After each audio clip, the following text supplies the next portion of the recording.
I borrowed something, for a second, and it followed me for the rest of my career. I was 22 and working my first job out of college as a data entry clerk at a financial consulting firm downtown. My badge stopped working on Monday morning. I was late for a client presentation I was supposed to help set up. The badge reader just kept blinking red no matter how many times I swiped it.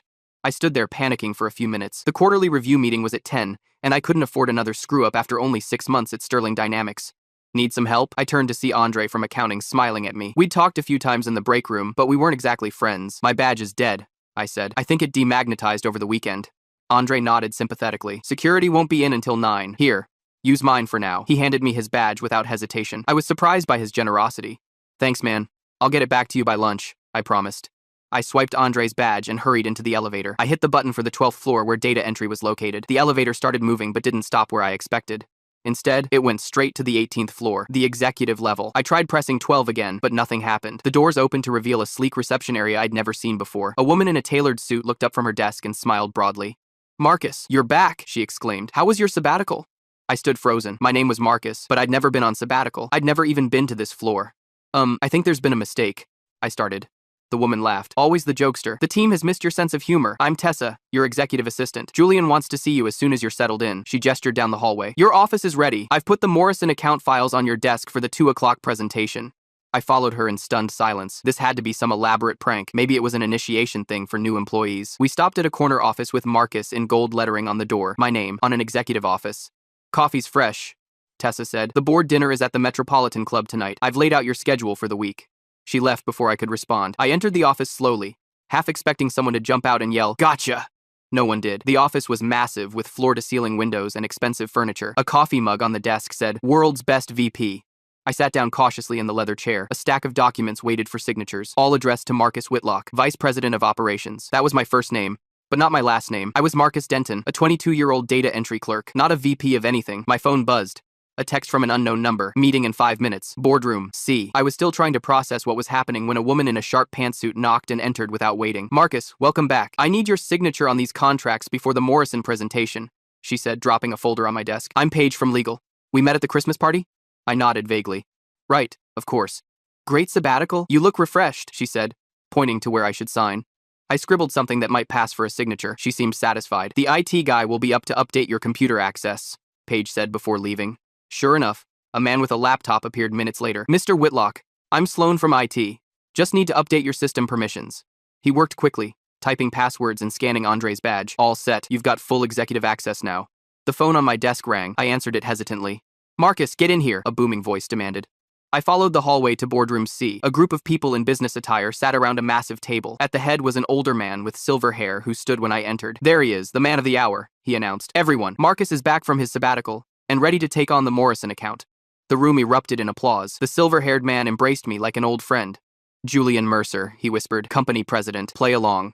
He pulled back and addressed the room. "Marcus has been preparing his strategy for Morrison during his time away. Let's give him a moment to settle in before we bombard him with questions." I smiled weakly. This was insane. I needed to find Andre and figure out what was happening. I excused myself and tried calling the accounting department. No one had heard of an Andre. I tried the company directory. No Andre listed.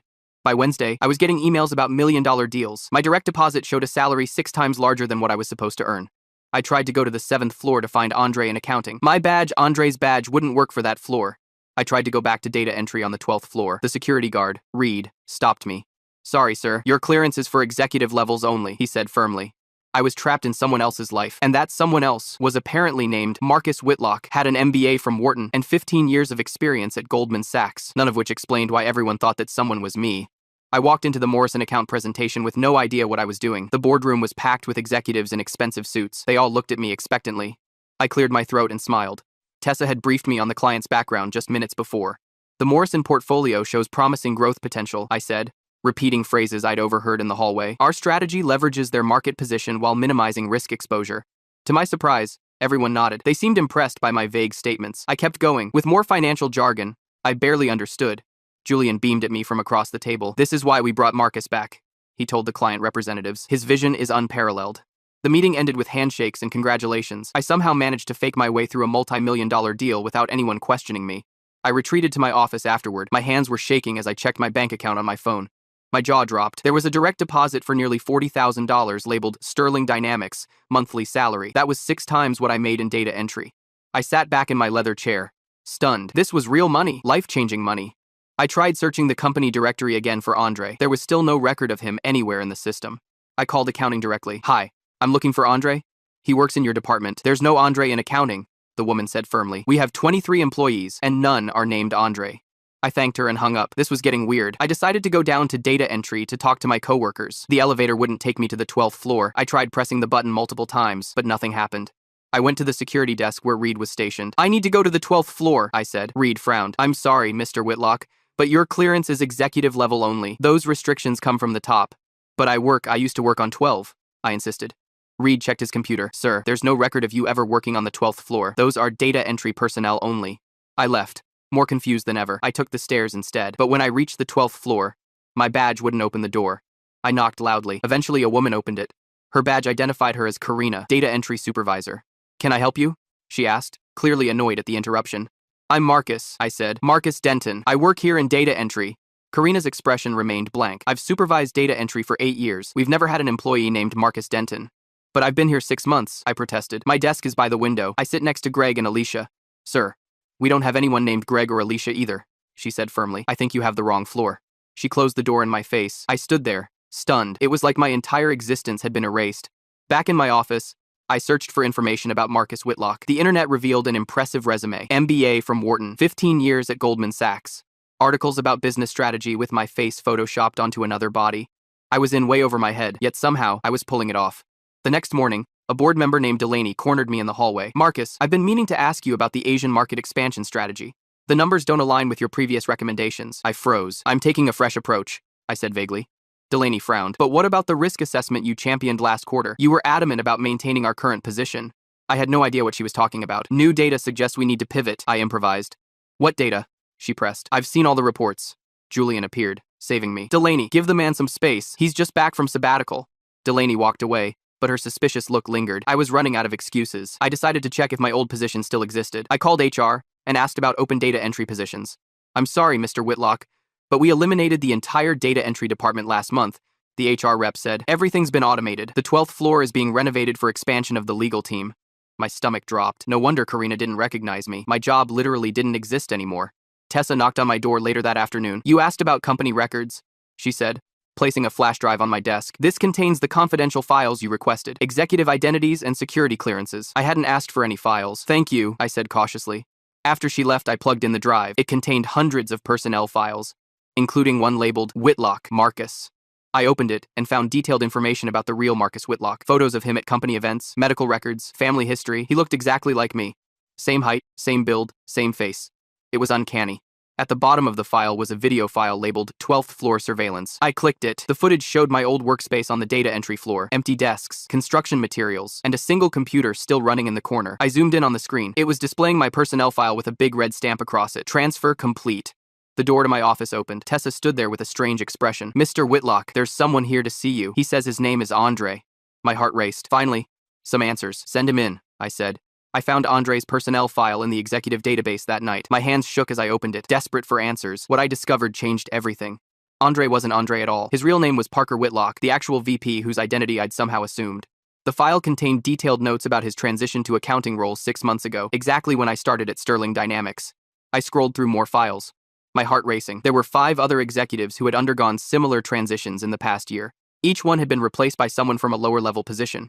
A document titled Project Replacement outlined the entire process. Sterling Dynamics wasn't just a financial consulting firm. They were conducting identity replacement experiments using some kind of neural pattern technology. I closed the files and sat back in my chair. This was insane. I was being watched through the office security cameras. I realized they knew I'd discovered the truth. My phone rang. The caller ID showed Xavier Blackwood, CEO. Marcus, said a deep voice when I answered. I believe it's time we had a conversation about your unique situation.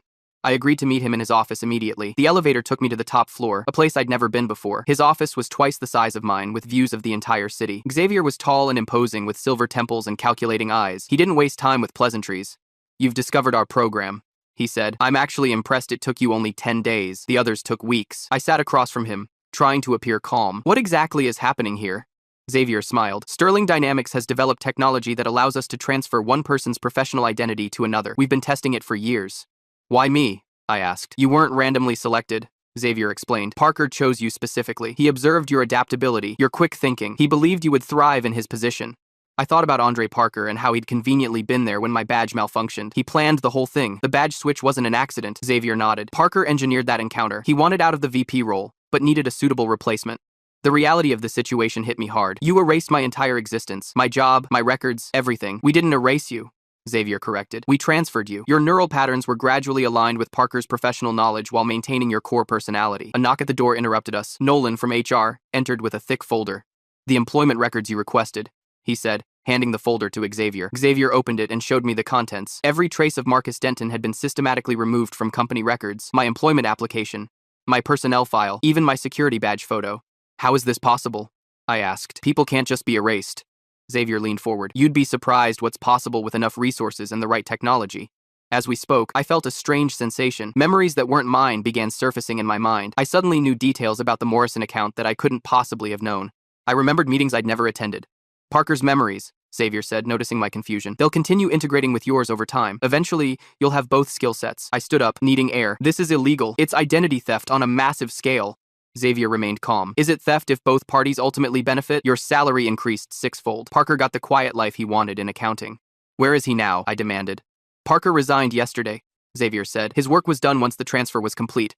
I left Xavier's office with more questions than answers. I went straight to my apartment, needing time to process everything. When I arrived, my key didn't work in the lock. I knocked, and a young woman I'd never seen before answered the door. Can I help you? She asked cautiously. This is my apartment, I said.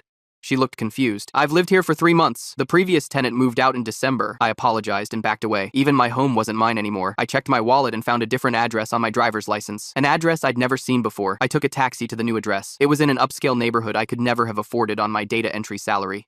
The doorman greeted me by name. Evening, Mr. Whitlock. Shall I have your dry cleaning sent up? I nodded numbly and took the elevator to the penthouse. My fingerprint unlocked the door. Inside was a luxurious apartment with floor-to-ceiling windows and modern furniture. On the coffee table was a handwritten note. Marcus, welcome to your new life. I chose you because you deserved better. Don't waste this opportunity. Parker.